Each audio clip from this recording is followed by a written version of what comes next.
What did you think about this movie?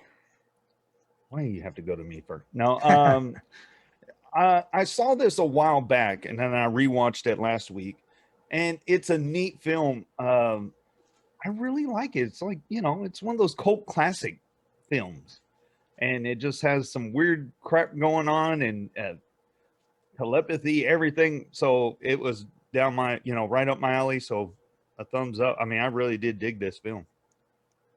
William, what'd you think about it? Was this the first time you'd seen it? Had you seen it before? Or No, I had seen it before. I actually, I first read about it on the Bleeding Skull website. Do you guys know about Bleeding Skull? I don't No, think I've so. never heard of that. That was a site that was popular a few years ago, and they covered cult movies and bad movies, so-called bad movies.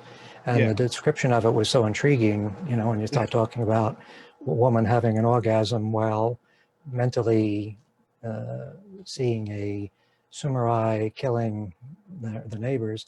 I thought, well, that's something I should really seek out. Yeah.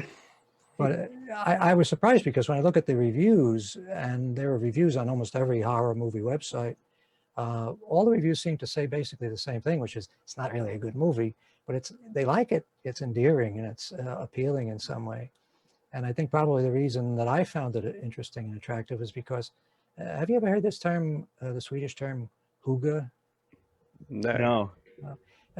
It's a term that refers to a sort of lifestyle of comfort.